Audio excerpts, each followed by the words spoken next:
नमस्कार। आज हम कक्षा 9 की पुस्तक क्षितिज से रसखान जी के सवैये पढ़ेंगे। कृष्ण भक्ति कवि रसखान जी का पूरा नाम सैयद इब्राहिम था। इनका जन्म सन 1548 में हुआ था। मुसलमान होते हुए भी वे जीवन भर कृष्ण की भक्ति में डूबे रहे। उनकी अनुरक्ति केवल कृष्ण के प्रति ही नहीं बल्कि समस्त ब्रजभूमि के प्रति भी इनका अनन्य अनुराग व्यक्त हुआ है।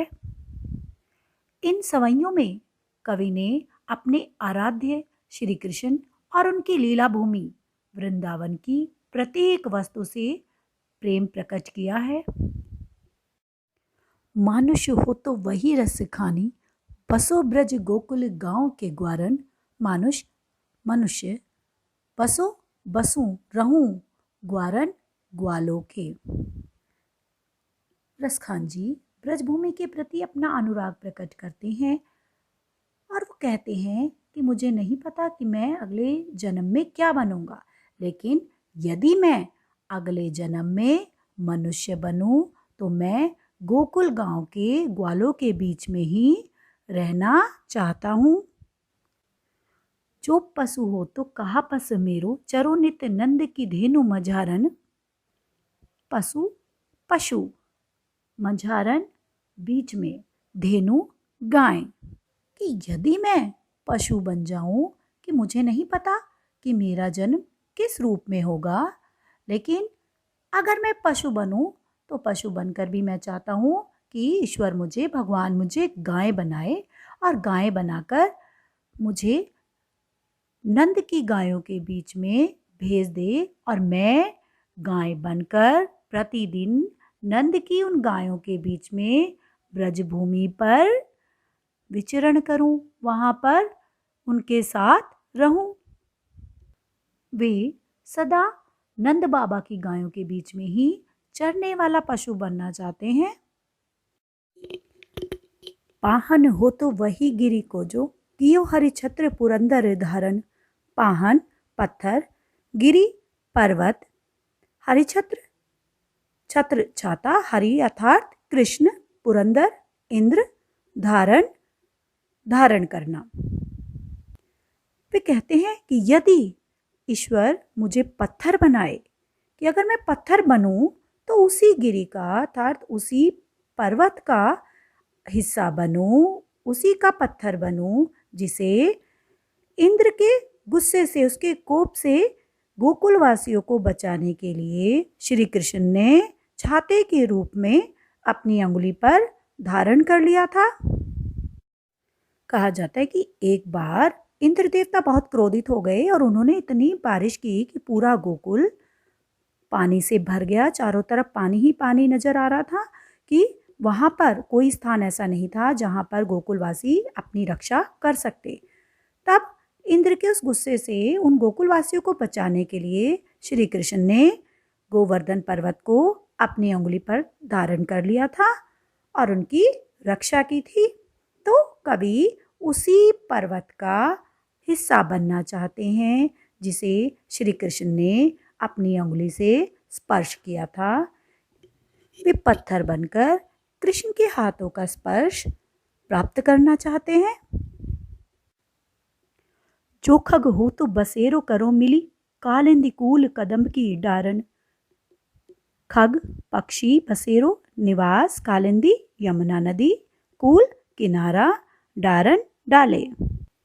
और यदि मैं पक्षी बन जाऊं तो यमुना के तट पर उसी कदम्ब की डाली पर अपना बसेरा बनाऊं जिसके नीचे बैठकर श्री कृष्ण बांसुरी बजाया करते थे। और इस प्रकार मैं कृष्ण की ब्रजभूमि से नाता बनाए रखना चाहता हूँ, अर्थात उनकी प्रत्येक चीज़ से जो उनसे संबंध रखती हैं मैं उसी के बीच में रहना चाहता हूँ। या लकुटी अरु कामरिया पर राज तिहुपुर को तजिडारो। लकुटी लाठी, अरु और, कांवरिया कामरिया कंबल, तिहु तीनों पुर नगर तजीडारो त्याग दूं। रसखान को श्री कृष्ण और उनसे जुड़ी वस्तुओं के प्रति बड़ा गहरा लगाव था और कृष्ण को प्रिय वस्तुओं के लिए वह सब कुछ छोड़ने को तैयार हैं। वे कहते हैं कि यदि उन्हें कृष्ण की लाठी और कंबल मिल जाए तो उस पर वह तीनों लोगों का साम्राज्य से छोड़ने को तैयार हैं, कि वो राजपाट छोड़ देंगे। अर्थात इन दोनों के मुकाबले तीनों लोगों का राजपाट भी तुच्छ है।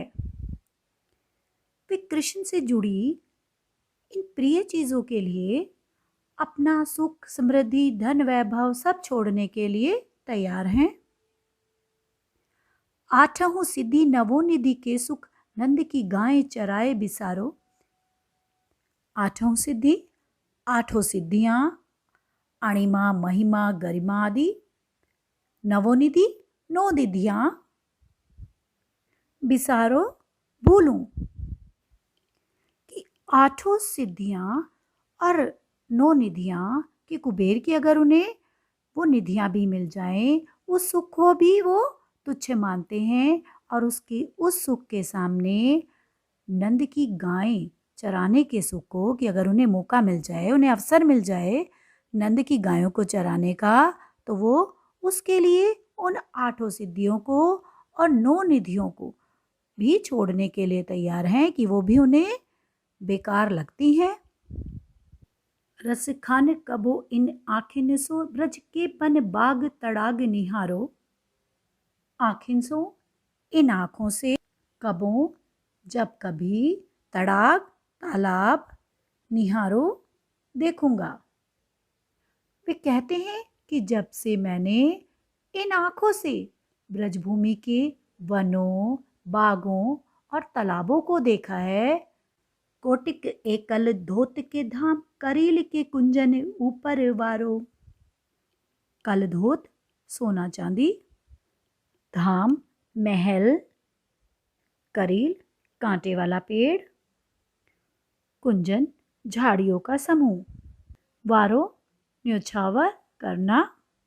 जब से उन्होंने ब्रज के वनों, बागों, तालाबों को देखा है और इन करील की झाड़ियों को देखा है, तब से उनका मन होता है कि वो इनमें ही निवास करें और इसके लिए वो सोने चांदी के महल भी न्योछावर करने के लिए, उन्हें छोड़ने के लिए तैयार हैं।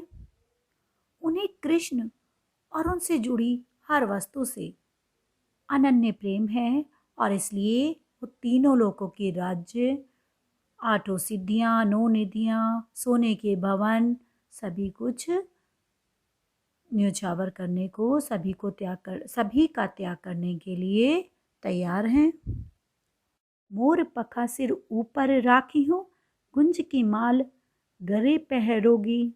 मोर पखा, मोर पंख, राखी हो, रखना, गले, गरे, गले, पहनूंगी, पहनूंगी। इन पंक्तियों में श्री कृष्ण से प्रेम करने वाली एक गोपी अपनी सखी के कहने पर कृष्ण जी के जैसा वेश धारण करने के लिए तैयार हो जाती है और वो कहती है कि मैं कन्हैया की तरह अपने सिर पर मोर पंखों से बना हुआ मुकुट धारण कर लूंगी और गले में गुंजों की माला भी पहन लूंगी।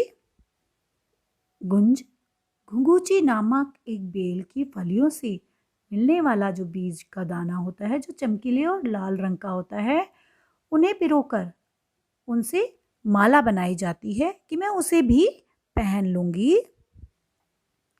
ओढ़ी पीतंबर ले लकुटी बन गोधन ग्वारिन संग फिरोंगी। पीतंबर पीला वस्त्र, लकुटी लाठी, गोधन गायें, ग्वारनी ग्वाले, फिरोंगी फिरूंगी, कि मैं कृष्ण के समान पीले वस्त्र धारण कर लूंगी, उन्हें पहन लूंगी, उन्हीं के समान रूप धारण करके हाथ में लाठी लेकर गायों को चराने के लिए मैं ग्वालों के साथ साथ फिरूंगी कि मैं गाय चराने के लिए ग्वालों के साथ जाऊंगी। भव तो वो ही मेरो रस खानी, सो तेरे कहीं सब स्वांग करूंगी। भाव तो जो अच्छा लगे, जो प्रिय हो, स्वांग करूंगी कि अभिनय करूंगी। वो सखी से कहती हैं कि कृष्ण, मेरे मन को बहुत अच्छा लगता है, इसलिए मैं तुम्हारे कहने पर कृष्ण का अभिनय कर लूंगी कि उनके जैसा स्वांग रच लूंगी कि मैं तेरे कहने पर सब कुछ करने को तैयार हूँ। या मुरली मुरलीधर की अधरा न धरी, अधरा न धरूंगी। मुरलीधर श्री कृष्ण, अधरान होठों पर, धरी रखी, अधरा होठों पर धरूंगी, रखूंगी। परंतु हे सखी, मैं कृष्ण के होठों पर रखी हुई यह मुरली किसी भी हालत में अपने होठों पर नहीं रखूंगी। क्यों नहीं रखूंगी? क्योंकि इसी मुरली ने मुझे कृष्ण से दूर किया है, कि इसी मुरली के कारण वो हम गोपियों पर ध्यान नहीं देते, तो यह हमारे और कृष्ण के बीच में बाधा बनी हुई है। इसलिए मैं इसे अपने होठों पर कभी नहीं रखूंगी कि मैं कृष्ण का वेश तो धारण कर लूंगी, लेकिन इस मुरली को कभी भी अपने होठों पर नहीं रखूंगी। कानन दे अंगुरी रही बो, जब ही मुरली धुनि मंद बजे हैं। कानन ही कानों में, दे देकर, अंगुरी अंगुली, रहीबो रहूंगी, धुनी धुन, बजे हैं बजाता है। कृष्ण की बांसुरी की धुन से मोहित होकर एक गोपी कहती है कि हे सखी, जब कृष्ण धीमे धीमे स्वर में अपनी बांसुरी बजाएंगे तो मैं अपने कानों में अंगुली दे लूंगी, ताकि कहीं कृष्ण की बांसुरी की धुन मुझे अपनी तरफ आकर्षित ना कर ले, तो मैं अपने कानों में उंगली देकर उस धुन को, उस मोहक धुन को नहीं सुनूंगी। मोहिनी तानन सोरस खानी, अटा चढ़ी गोधन गेहे तो गेहे। मोहिनी आकर्षक, अटा चढ़ी महल पर चढ़कर, गोधन एक लोकगीत, गेहे गाएंगे। श्री कृष्ण ऊंची ऊंची अट्टालिकाओं पर चढ़कर बंसी की मधुर तान छेड़ते हुए जो ब्रज में गाया जाता है गोधन लोकगीत, वो गाएंगे तो गाते रहें। मुझ पर उनका कोई भी असर नहीं होने वाला है। तेरी कहो सिगरे ब्रज लोगने, कालही को कितनो समझे हूँ।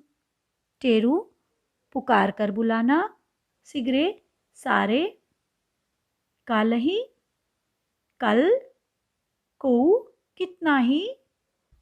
कान बंद कर लेने के कारण मुझ पर उनकी बांसुरी का कोई असर नहीं पड़ेगा, लेकिन अगर गलती से वो बांसुरी की धुन मेरे कानों में पड़ भी गई तो हे ब्रज के लोगों, मैं पुकार पुकार कर कहती हूँ कि चाहे कोई फिर मुझे कितना भी समझाए, हम कुछ भी समझ नहीं पाएंगे।